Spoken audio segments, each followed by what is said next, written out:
Woo!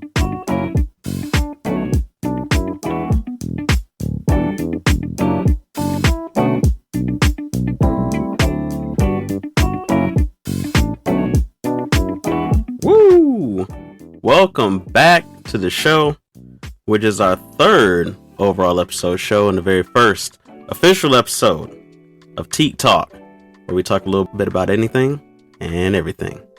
Now, our first two episodes lean more into relationships and finding yourself, but today we're going to do a little something different, you understand? So, I'm your host, Montique, and I'm hailing from the now frozen land of Anchorage, Alaska. Now, to answer your questions, yes, there are black people up here, and no, we do not live in igloos. Now, that the important stuff's out the way, I just want to share a little conversation I had with a friend of mine and some thoughts it brought up. Right? It started with a simple question of if I believe billionaires should exist. Now, my answer at the time of that was, of course. Like, how can we have a society that tells somebody that something they're doing is too successful? How can you cap someone based on a number you feel is too much, even though we do have a lot of people who have so little? But something I often do is look a little bit deeper about the situation, because it's deeper than just billionaires existing, right? It's about what creates the environment for billionaires to exist. So let's go back a little bit. Now, not to be Ben Shapiro, but let's say, hypothetically, that we're back in the first age, okay? And we're in a community that has 4 families that have 4 members. So you got mom and dad, sister and brother, right? Just to keep it easy. Now, you have, this community thrives because you have a couple of the husbands and wives that cook, other husbands and wives that hunt. You got children do a majority of the cleaning and preparation. In turn, everybody does their part. Because of that, the community comes together to better each other, look out for each other, and most importantly, lean on each other. Now, let's take that same community and introduce $100 into that community. What we'll do is we'll split the $100 50-50 amongst just 2 of those families. And to make it so the other 2 families will like to get money, they have to earn it pennies at a time. Well, now you disrupted the entire community. And most likely the 2 communities that have the $50 are going to feel superior to the ones that don't, because now there's haves and there's have-nots. And suddenly, because of this, the families of haves may act a little more cruel to the ones who don't, simply based on the value in money. Now, does that make them any better than anybody else? Of course not. But separating people based on class and money creates an environment of supremacy. And in turn, it has them feeling and looking down on the other families and reducing them to servitude, when without the money, they would all work together and be equals. Now, that was just between 4 families. You fast forward thousands of years, and now you're in 2022 with billionaires and celebrities. Now, these are people seemingly on top of the world with influence and power beyond some of our wildest dreams. And that creates a place where people feel like having money separates them from others. Now, all of a sudden, you have to look a certain way. Big chains, rare clothes, outlandish outfits. Purses operate the same way, but we all know the Louis bag is going to get you more looks than the C. Wonder Walmart brand bag. But why is that? Because it's all in the name of stated wealth and to show that you're in a different class than other people. Because if you're in that higher tax bracket, then it gives you the illusion of power. And that's the thing.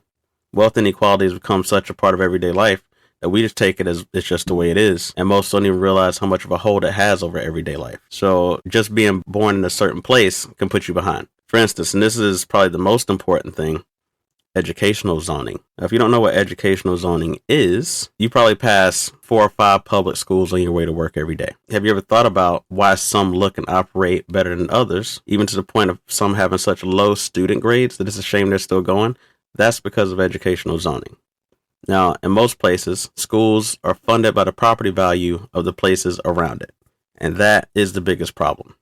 Because in 2019, there was a nationally representative survey of homebuyers that found that the U.S. zip code with the highest quality public elementary school that got an A+ had a median property value around its school of $486,000. The zip code with the lowest public elementary school that got a D as a school district had a median home price of $122,000. That means that literally 4 times the property value gets you from a D school to an A school. That's everything.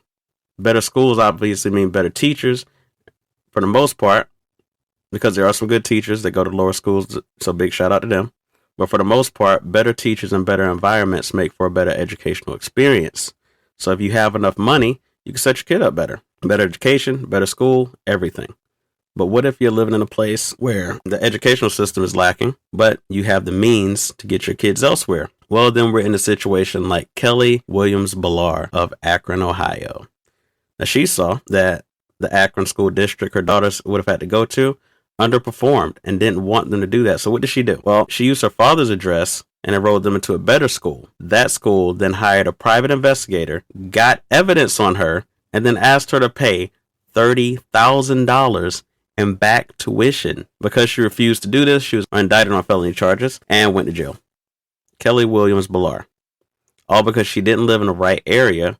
Her daughters had to go to an underperforming school and no fault of their own. Now, it's easy to look at that and say it's just not fair, but these rules are in place for one purpose and one purpose only: separating the classes, to separate the haves from the have-nots.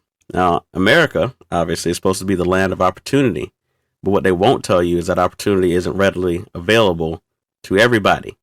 Let me pull out my best Dr. Umar and let me say that again. Opportunity isn't readily available to everybody. Now, does that mean a person from the hood can't make it? No, of course not. I am from the hood.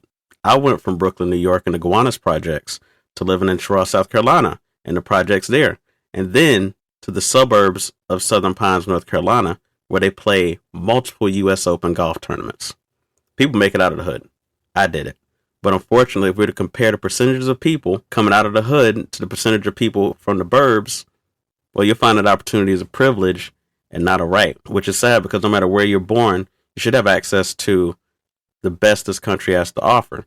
However, that's not the case, and that is because of the separation of classes. It's gotten to a point where people don't even want to try anymore. Case in point, I was going through Elon Musk's Twitter the other day, and there was a 1-minute video by Daily Loud, Floyd Mayweather, at a Louis Vuitton store. He's counting out money for a purchase he's making. I didn't care to look at how much money he was counting. It was obviously a lot, right? It was a pretty pointless tweet, but I went down to the bastion of debate and discourse, Twitter replies, and one stuck out to me more than most, which even I had to respond to. So this guy, we'll call him Artist. He goes, "Nope, this ain't it. There are millions in Pakistan right now whom have been affected by the recent floods, who literally only managed to save a pot, not even food to put it in to eat. His money can be put to use there." To which Twitter user Big Slump responded, "How much have you donated?" Good question, right? I mean, you're telling somebody else to donate their money. Do you have any skin in the game? Is basically what he's saying. Well, Artist replies like this: "Trust me, my scrapings can affect change, and I have no shame about that, nor will any of it be spent in any Louis Vuitton store, but me speaking out against this type of materialistic spendthrift behavior might. Not ashamed of it." To which I had to step in, and I said, your scrapings, quote unquote, absolutely can affect change. Because if you were to rally more people to put together their scrapings too, it snowballs into something greater. Every little bit counts when it comes to a cause, no matter how small it may seem in the moment. And that actually to the whole conclusion of this whole thing. We as a people have lost out on all sense of community. So Artist here has been dragged down to the point where he doesn't even believe that his quote unquote scrapings can help make a difference at all. And he would rather post a tweet into the void than to try to put some skin in the game and throw some money out there himself. But what he doesn't realize is that there's 158 million working adults in America alone.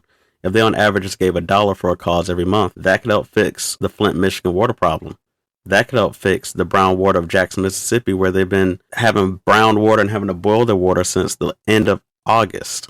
But that tweet about how his scrapings can affect change is the epitome of losing community. We missed out on what community is and what it's like to lean on each other and work for the betterment of the community. And in return, we become more individualized and focused on our own financial survival and not the financial survival of those in our communities. There's a bigger conversation to be had about that and what that looks like in the hoods and other places. But right now, it is great to be the best version of yourself. Today's society is more interested in comparing their own life to an IG post and keeping up with the Joneses, then building up those around them and creating a community that can sustain itself and not rely on the outside at all. The power has always been a community, and relying on people with different skill sets and backgrounds to lean on and count on, that's what it's all about. So, should billionaires exist? Well, in a world where your entire life can almost be dictated and decided by which class you fall into at birth, and where community is a thing of the past, no, they shouldn't exist. Now, again, it opens up a whole can of worms about what can and should be done about that, but it falls back on one thing, which is building community.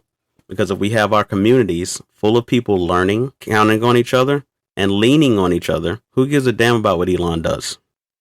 Or what Jeff Bezos is up to, and who's keeping up with the Kardashians? If we start building our own communities, we'll have our own shops, our own food, and our own services, and we'll do it better than any corporation can do it because it'll be tailored to our community. That's what's needed. Your family, your friends group, like-minded people just need to come together and create community again. Support each other instead of stepping on each other, and you'll find that a community is more powerful than just a random person with money ever could be. There's a lot more to say about that, but I feel like that's a solid place to stop for right now. So, everybody who listened this far, thank you for listening to today's Tique Talk. And wait, hold on a second. You thought you weren't getting any homework, huh? Stop! Yeah, no, you do get homework. Today's homework's gonna be a little bit of math homework. So, I feel like in order to appreciate how much money $1 billion is, you have to think just a little bit smaller than that, right? So, today, I want you to use a sheet of paper, if possible. Shout out to my paperless people, though. But here's a scenario. You've just been given $1 million with an M, and you have 1 week to spend it all. So I want you to write down everything that you'll spend it on, from the first thing to the last thing. And at the top of the next episode, we'll go over that and what it means.